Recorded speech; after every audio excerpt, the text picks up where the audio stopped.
out. Sex trafficking in Tennessee mostly happens around Super Bowl time. It happens when you have conventions, medical conventions, lawyer conventions, educational events that's coming to one of the biggest hotels here, or even the convention center.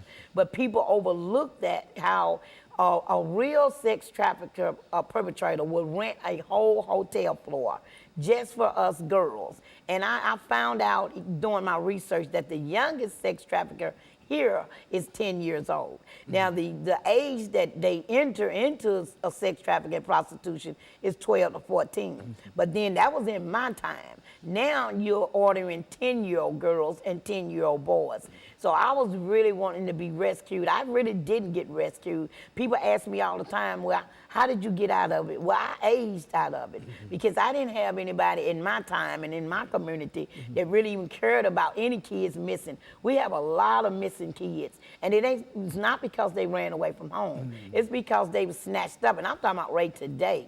All the missing kids report that we have that no one is doing anything about. It's because they snatched up. And I just have to say this, Dr. Haney, before I go further. I want people to think about the Nigerian girls. I want them to think about how can you go get 300 little girls out of a school in broad daylight and no one know where they at. Now, I'm already puzzled about the airplane that they can't find. But now we're talking about 300 little girls from age probably 12 to 14. So that means the government is involved. It's a cover-up. And until we start facing this and speaking on this, then we're going to have this. And so I got rescued because I aged out. And I aged out, I was like 42 years old, but I aged out at 30 because now by then I'm full of drugs, I'm homeless, I don't feel like I belong to anything, I don't want to live, so I'm not performing as good as the 12-year-old I once were or the 14-year-old. So that means I'm costing them money. See, you'll cost them money because now they got to feed you more drugs, and that means the price is going up. Then you got the clients, the perverts that's complaining because I'm not performing like they paid for me to perform. Well, I'm handcuffed to a bed, I'm gagged by my mouth so I don't scream, and I'm drugged up. So I'm laying there like a limp towel. So that's more complaints for them. So after about 29 or 30, the men started just leaving me alone because I'm drugged out.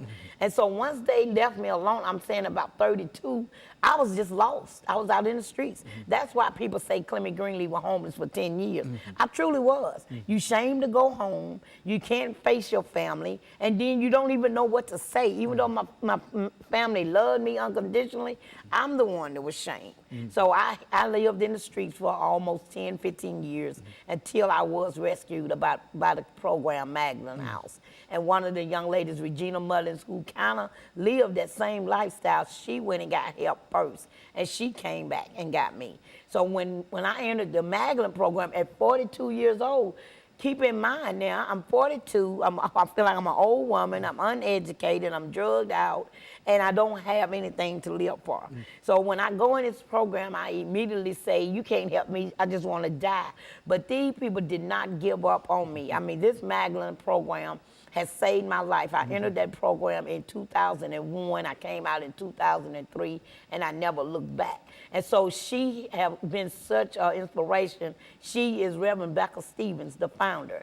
She has been such an inspiration to me that she has encouraged me to go further. And so she believed in me so much that she sent me to New Orleans, and that's where I've been for the last 18 months. I went down there to help open up a house like Magdalene to go educate them on sex trafficking and also to go to the streets of New Orleans. If you know the streets of New Orleans, the first place you hit is Bourbon Street because everybody have all these call girls or girls swinging in and out the windows and all the prostitutes standing on the sidewalk. Well, then who have once asked one of those ladies, are you here against your will?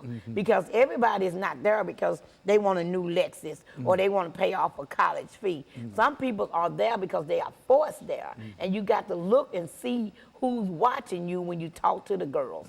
So I made it to New Orleans, and I did a lot of speaking.